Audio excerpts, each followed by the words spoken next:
Next in line is the keynote address by our chief guest. May I now request our Vice Principal, Mr. Salim, to accompany our chief guest, Mr. N.K. Premachandran.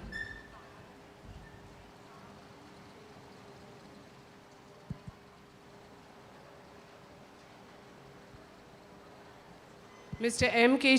Premachandran is the Member of Parliament from Kollam Lok Sabha constituency. May I now request Aisha Iqbal of Class 10 to present a bouquet to our chief guest as a token of love and appreciation.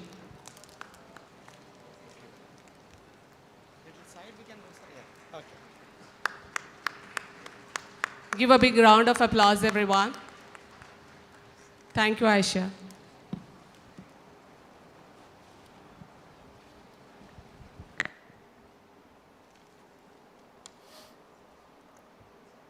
Most respected Mr. Malail Musa Koi, Director of India International School, Mangaf,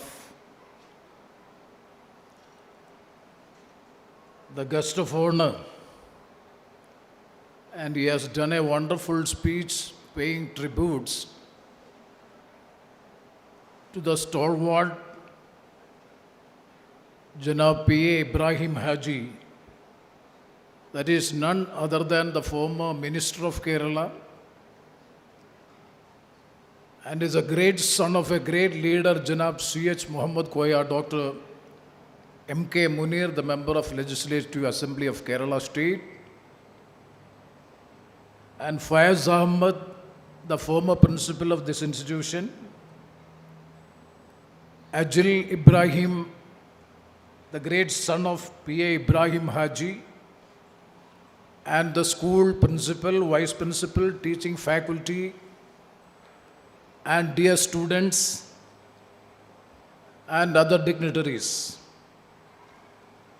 First of all, I take this opportunity to express my sincere thanks and gratitude to the school as well as organizers of this inter-school debating competition to address this gathering as the chief guest of the occasion. I take it as a privilege. It's indeed a privilege as far as I am concerned to be the chief guest of the occasion, that too discussing about the freedom of press, independence of press, whether it is biased or truly independent. That is the theme of the discussion, theme of the competition. Before entering into the topic of discussion, I would like to commemorate P.A. Ibrahim Haji, who is well illustrated by Dr. M.K. Munir, as well as the visual presentation, the contributions made by P.A. Ibrahim Haji, especially in the field of education. Myself and my family is having very good association with P.A. Ibrahim Haji. I remember that 2 or 3 times he has visited my house in Kollam. I too had the opportunity to visit his home and so many occasions in Gulf countries as well as in the state of Kerala. We had several occasions so as to interact and to discuss about the current issues, but in particular the system of education which is prevailing in our country. As rightly dear Munir has pointed out, that he is always concerned about the future generation of the globe. Absolutely, that is why he is an educationalist, noble thinker, philanthropist, and also best human being which we can find in the world. Why the best human being? I strongly believe that he is the strict follower of the Islamic ethics and the Islamic law. Such a religious person, true believer of the Islamic deen or Deen al-Islam. And such a noble, pious gentleman has done wonderful service for the humanity, especially in the charity, as well as in the field of education, in the field of industry and entrepreneurship. All the fields he has made his own mark. And he has died. Actually, it was a shocking news for all of us that Ibrahim Haji is not with us, because such a paternal feeling was with him. And rightly what Dr. Munir has said for me and my family also. He was like a guardian, or a, what you say, that the feeling which we do have, an emotional feeling with him. That is why the sad demise of Ibrahim Haji is a great loss to the nation, gross loss to the new generation, especially the coming generation in which he is concentrating, and for the field of education also.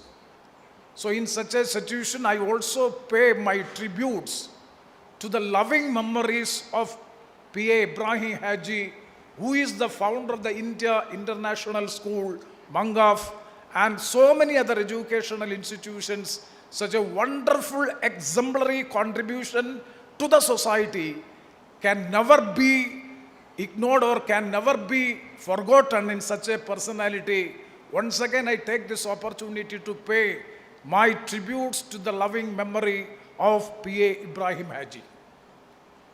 And the second is, I would like to congratulate the Indian International School Mangaf, especially Janam Musa Koya Haji ji, that in memory of Dr. P.A. Ibrahim Haji, you are organizing an inter-school competition, debating competition, that too in respect of a very pertinent subject, that is media is truly independent or biased?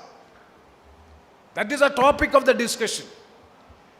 So conducting an innovative seminar, conducting an innovative competition among the CBSE school children, to have a debate, the debating skill has to be proved along with the content of the topic.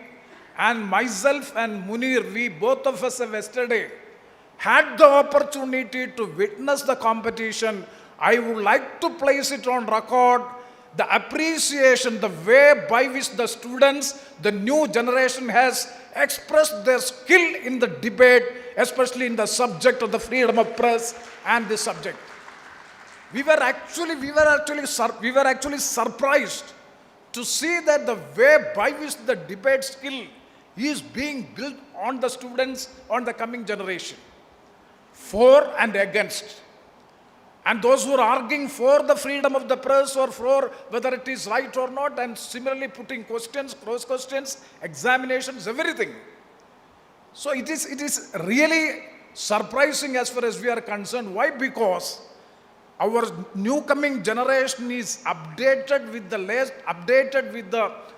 the recent developments or the recent occurrences, which especially in the political scenario, in the social scenario, and in particular, this system of our press, freedom of press, and the biased media, everything was well debated yesterday in the debating competition. I take this opportunity to congratulate all the participants, not only the winners, but all the participants who have expressed their skill in the debate, and also in particular the winners. Winners in the debate also has to be appreciated. Once again, we place it on record, our congratulations for the participants and the winners.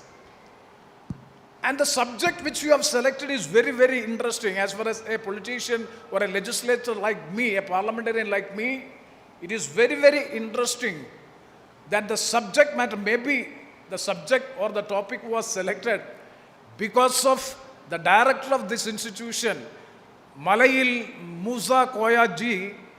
He is from the press fraternity, from the print media. Maybe because of him, this topic might have been selected. But yes, it's true, because no school will select such a subject, I think. It's a very, very important subject, and the new generation has to be conversed with this subject. Why? Because media is making drastic structural changes in the society. So the new generation as well as the public at large has to be convinced of the facts and figures and what the media stands for, how it is being working, the functioning of the media, everything should be in the knowledge, in the domain of the public at large, in particular the new generation. That is why I would like to congratulate the organizers of this seminar as well as this competition in selecting such a topic. Coming to the topic, what is freedom of the press? It is very difficult to define the freedom of the press. We know that the Constitution of India, Article 19(1)(a),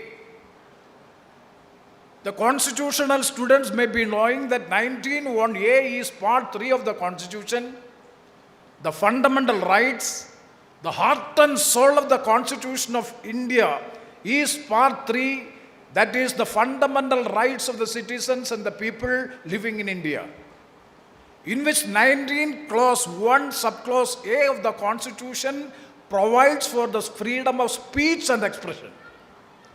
You have to see nowhere in the Constitution of India the freedom of press is not mentioned elsewhere, anywhere.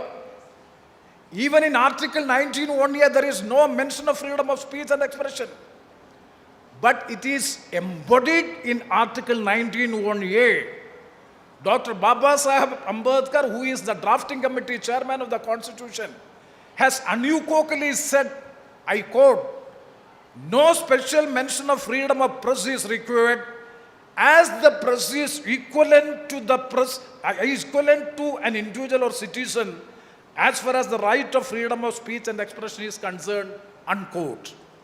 So no explicit provision is required so as to provide the freedom of the press, because freedom of speech and expression to an individual, to a citizen, is equal to that of a press person, journalist, or to a media organization. It is equivalent to that of it. So there is no need of an explicit provision so as to have press freedom in the Constitution of India. That was the logical explanation given in the Constituent Assembly by Dr. Baba Saheb Ambedkar, the chairman of the drafting committee of the Indian Constitution. See, in a democracy, without press there is no democracy. Without media there is no democracy. So the people should have the opportunity to express their feelings and views. How to express their feelings and views? Only through the media, that too through the mass communication system prevailing in the country.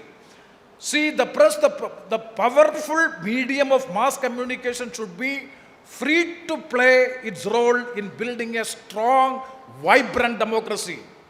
In order to build a strong, vibrant democracy, a free press, independent media is highly essential.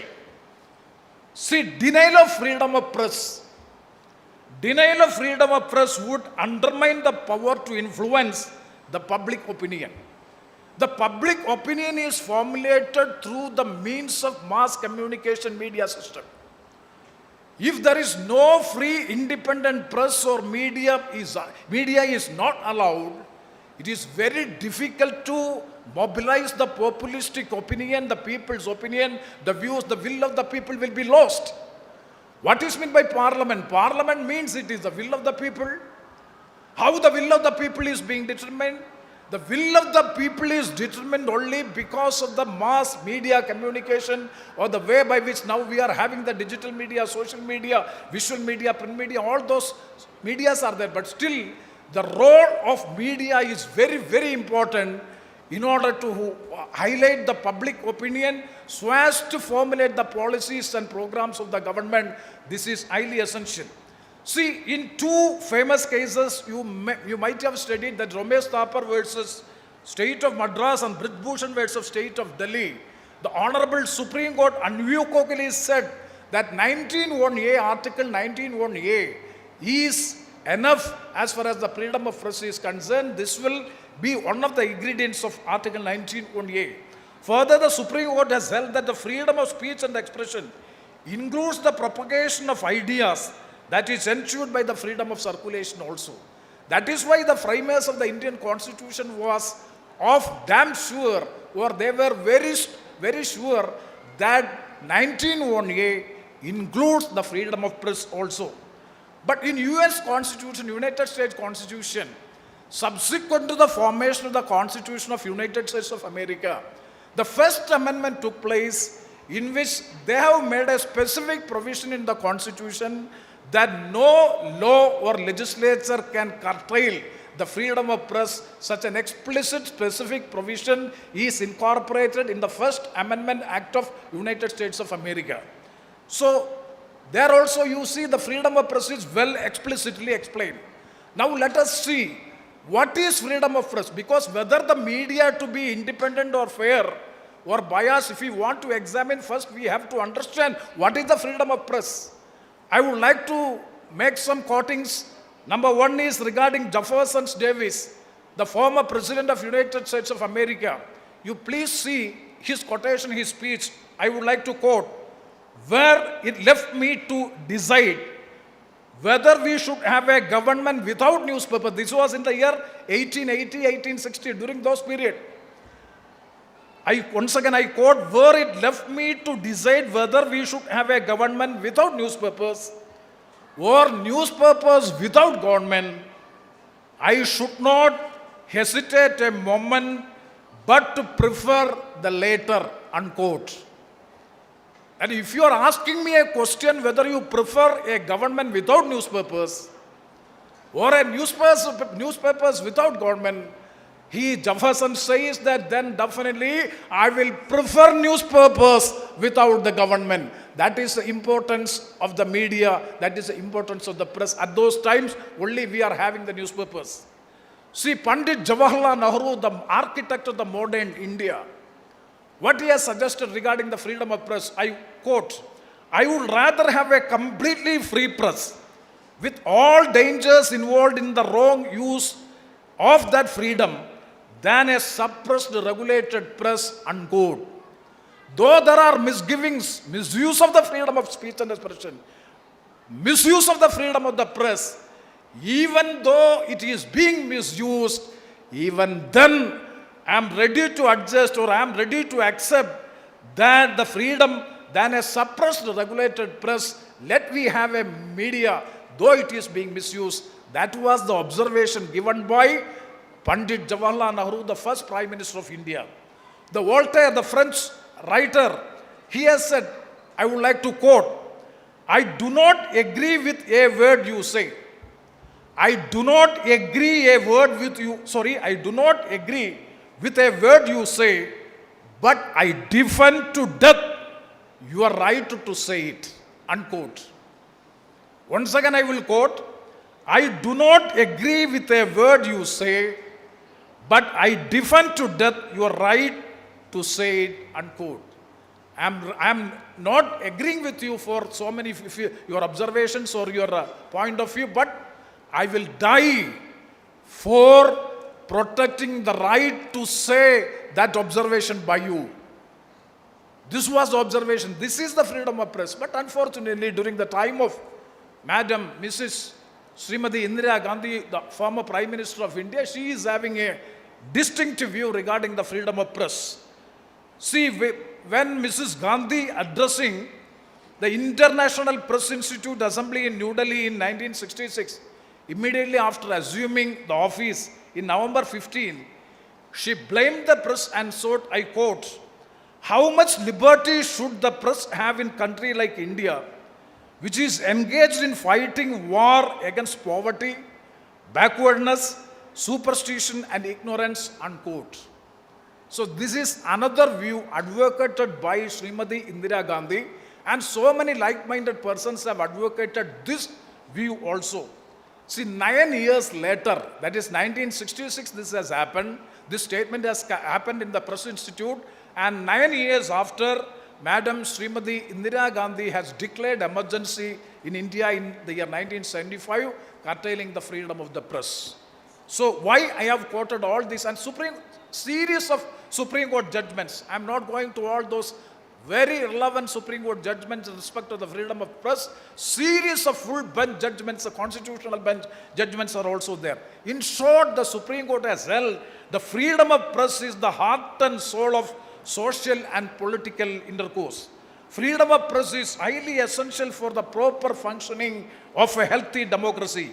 A free and independent press is the key mechanism of functioning a healthy democracy. The key factor for the functioning of a healthy democracy is the free press. That is the observation or dictum given by the learned Supreme Court in India. That is why we are considering freedom of press or the media is the fourth pillar of our democracy. That is the importance and significance of democracy, in which there are two views which I have already mentioned. That is absolute free independent press, as mentioned by Jawaharlal Nehru and Jefferson.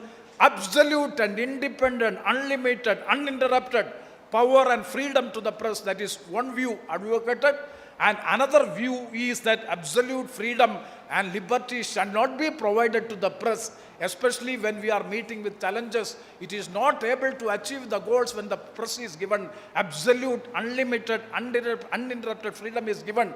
We will not be able to fight the cause of the people. So the freedom of press has to be limited.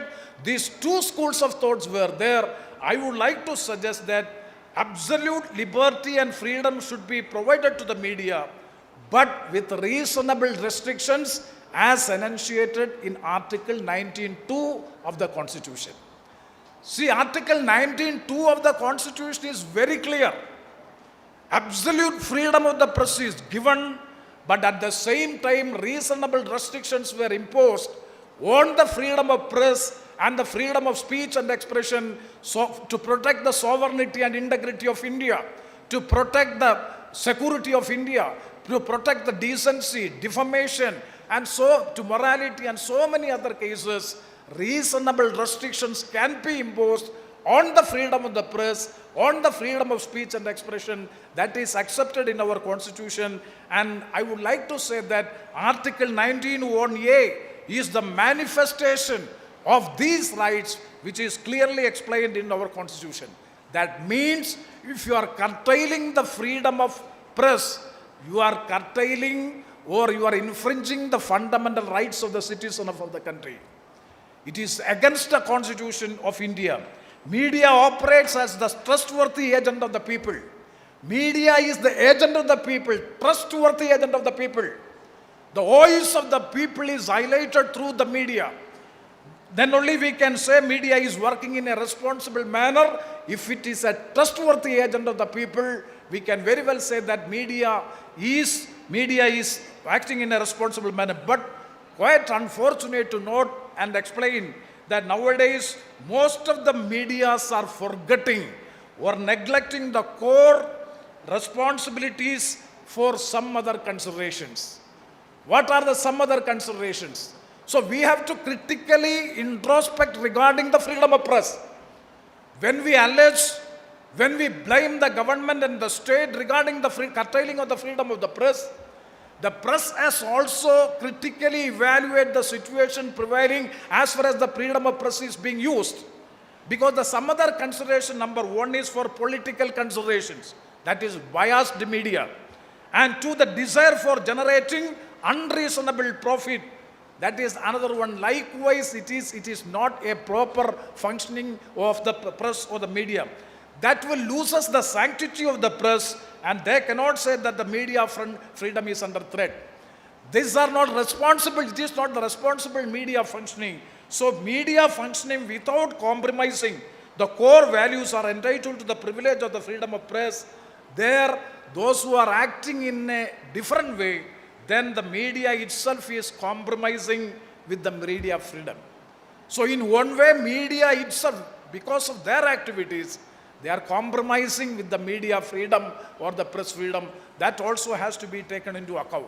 So now we come to the topic whether the media is truly independent or whether the media is biased.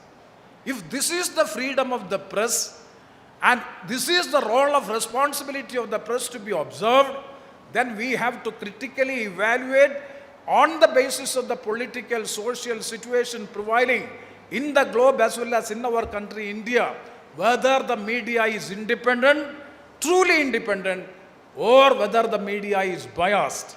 Say, I may say that the present media throughout the world is biased due to so many reasons.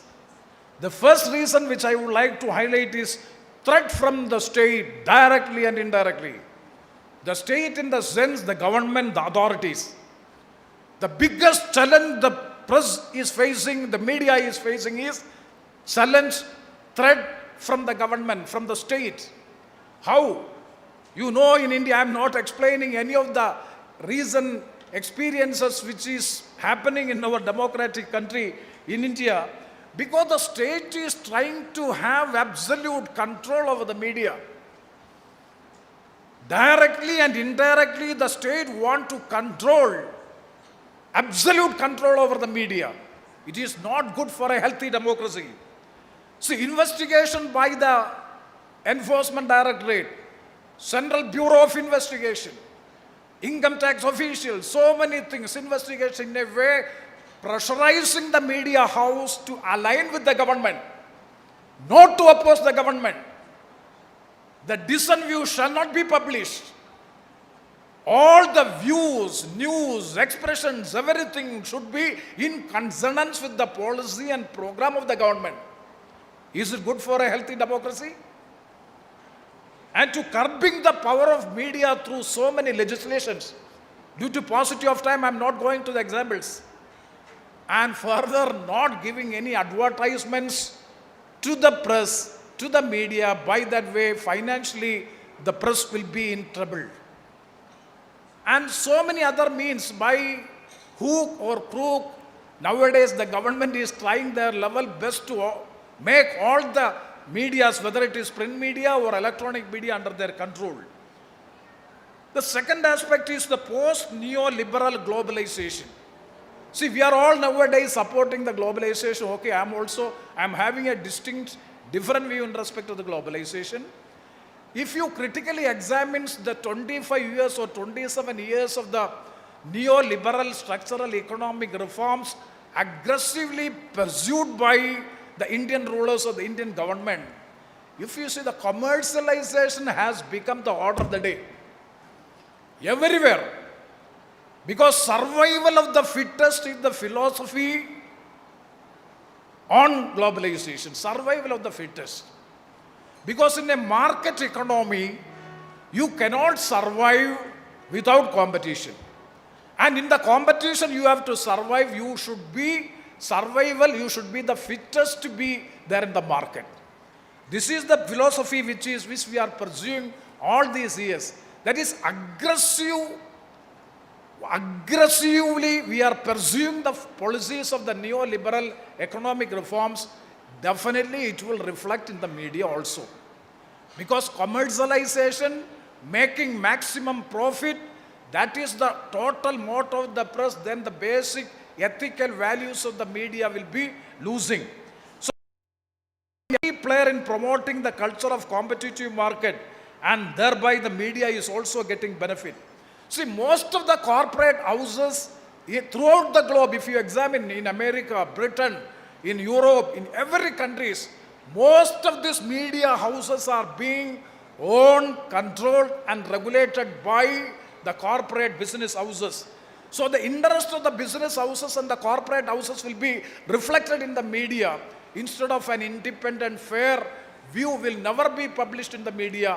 In that place, the corporate interest will be reflected. There also the freedom of the press, in a way or other way, it will be directly attacked. And political parties now started to capitalize this public influence, public attitude to capture power. See, I would like to cite an example. Bharatiya Janata Party, BJP, I am not saying any politics, in India spent $140 million on publicity in every year. Per year, $140 million is being spent by a political party in India just for advertisement. Out of this, 43% of the expenditure goes to the print media alone.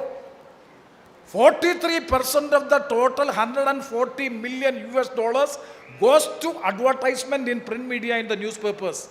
And further, the government advertisements in print media and visual media. In that way, indirectly and directly, the government is taking control of the entire media. And further, I have to ask a question. See, the survival of the media is depending on the government revenue. then how can we expect that the media to be fair, independent, unbiased?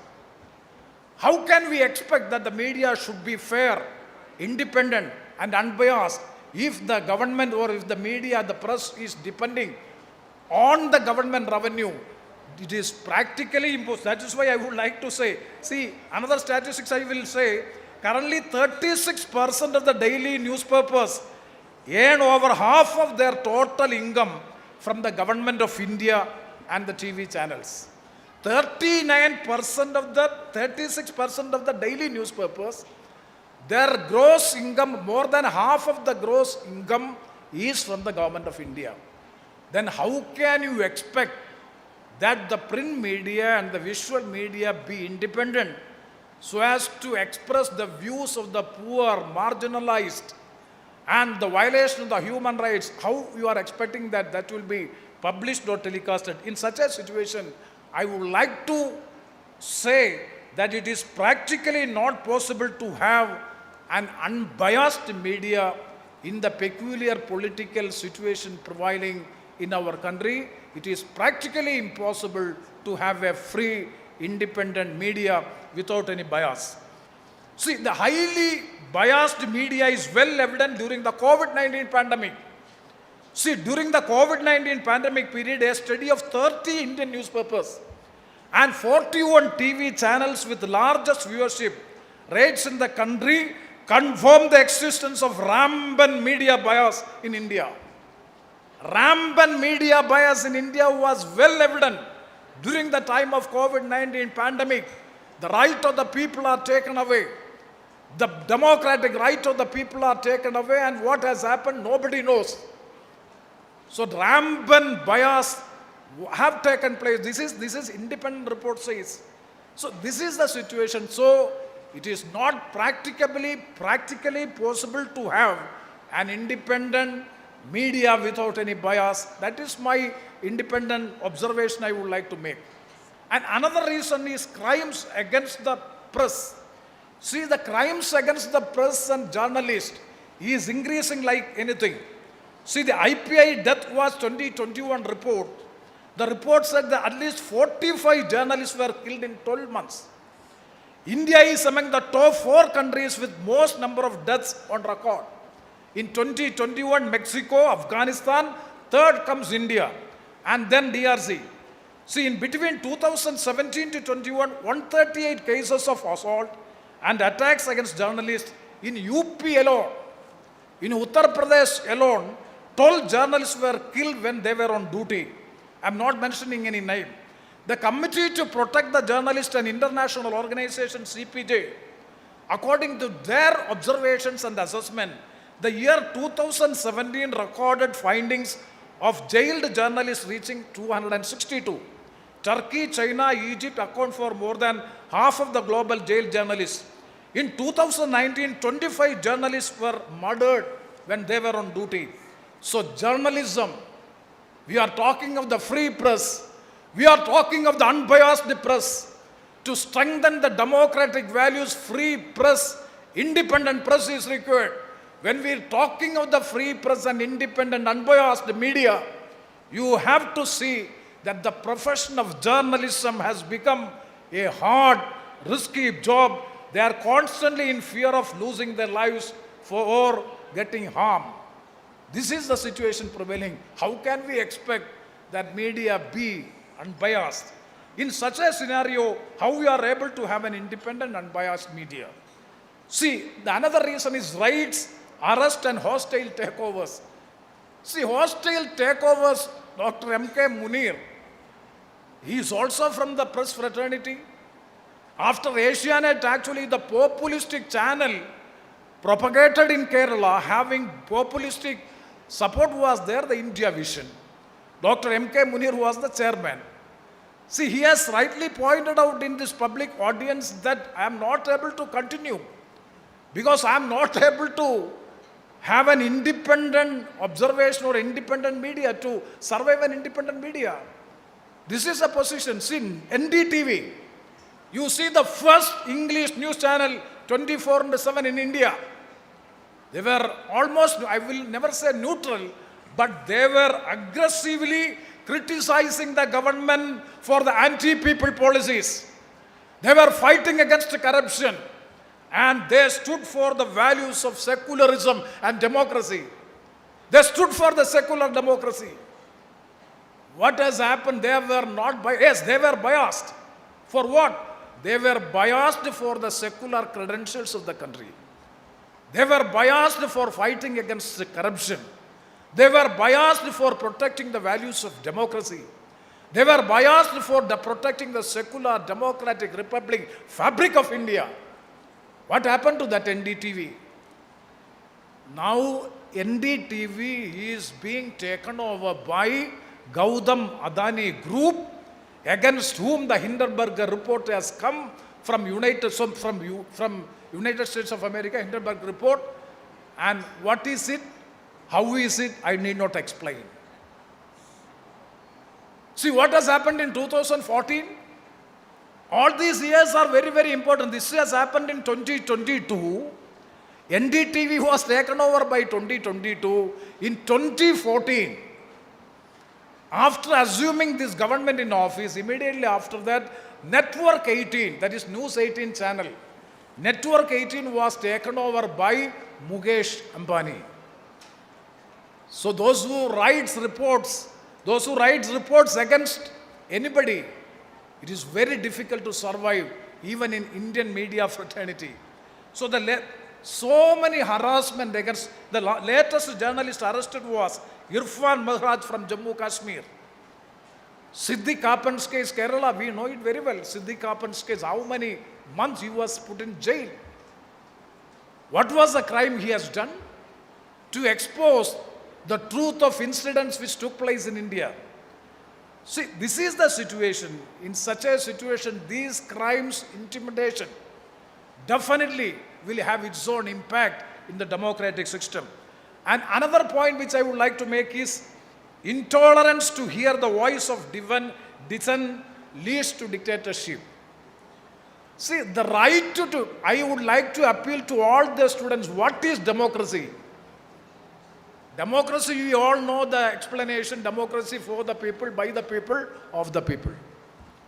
But I feel the basic ingredient of democracy is the right to dissent. What I say from this platform, you are having the absolute right to dissent me, oppose me. Yesterday we have seen in the debate one who is speaking for and another young student is speaking against. That means the right to dissent is the essence of democracy. Now what is happening? Nowadays, the governments, whether it is at the union government or the state government, I am not going to any instances, but they are trying to suppress the voice of dissent. Just an example, I would like to mention Rahul Gandhi's disqualification.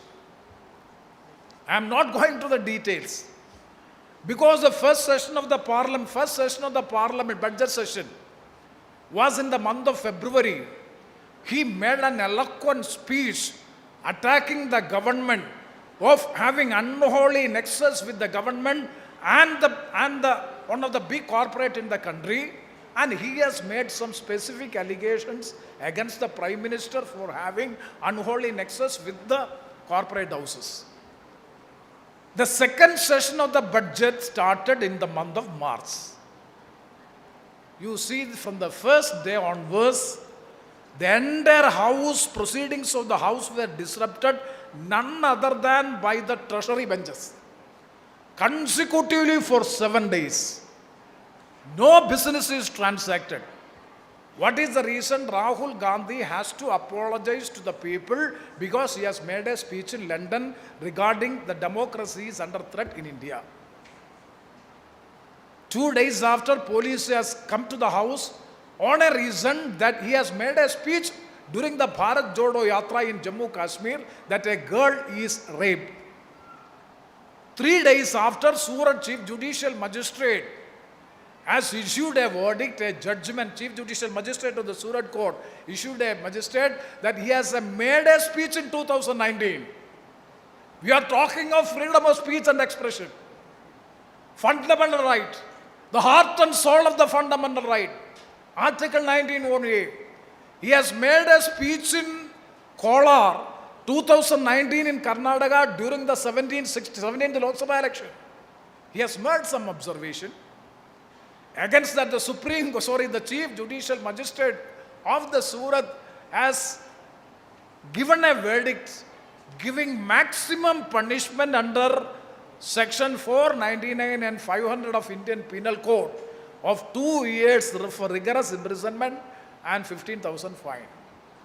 If it is 1 day less than 2 years, then he cannot be disqualified.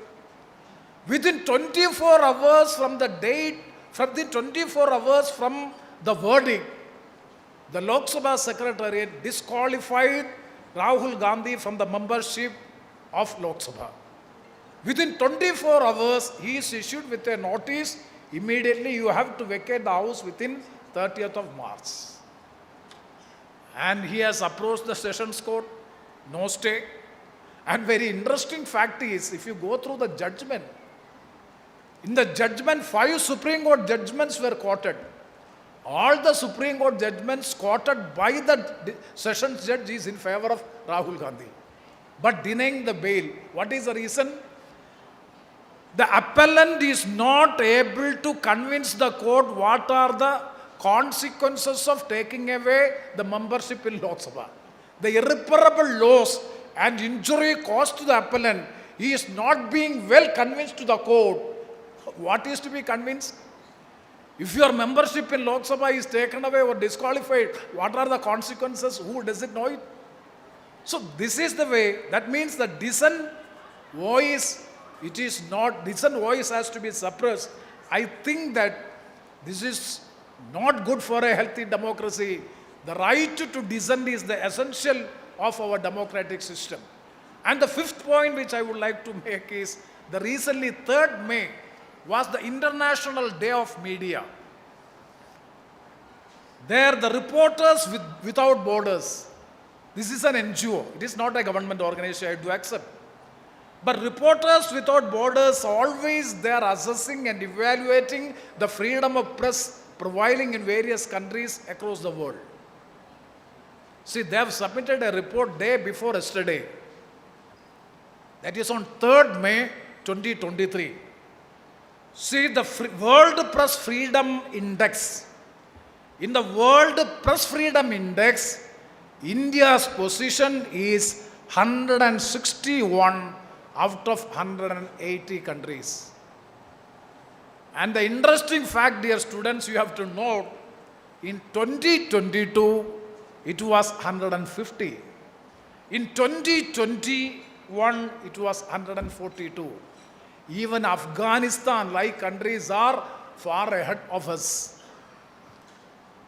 India is the biggest democracy in the world. We are proud of India. After 1947, though so many times there was apprehensions that there was no absolute majority hung parliament, but we were able to survive the democratic system, parliamentary democratic system, because of the willpower of the people of India, because of our tradition, because of our heritage. That is the cultural heritage of India, the democratic fabric of India. But you see, in order to protect the core values of democracy, freedom of press is highly essential. In that area, India's position is 161 out of 180 countries. This is the pathetic situation prevailing in our country. See, the recent occurrences, if you examine, the recent tax raid on BBC, immediately after the Hindenburg report regarding India, the Modi question, and filing a case against British Broadcasting Corporation. I am not going to the details of it. Immediately after the publication of the report, the income tax authorities raided the BBC office and filed an FIR, and the case is progressing. And second, it's recently occurred, arrest of Sanjay Rana, journalist. What is the crime he has done? In a press conference convened by a state minister of UP cabinet, This local press person has asked the question, what about the promises you have made during the election and how far it is implemented? Only a simple question put up by a local journalist to a minister in UP government in the press conference, and he is being arrested without any bail and he is in custody, he is in jail. See, to assess, evaluate the misleading news against the government, an authority is given to the Press Information Bureau. Whether the medias are giving good news, correct news, whether it is giving fake news, whether it is paid news, in order to check it, who is being given authority? It is not an independent authority. Whether any fake news, false news, misleading news is coming in print media or in the electronic media, visual media, that will be assessed, evaluated by the Press Information Bureau, government organization. What is the independence of press? What is the independence of media? The government itself is examining, assessing, evaluating whether the news is fake or correct, and they will take action, recommend action. So this is the way by which the things are going on in our country, the largest democracy in the world.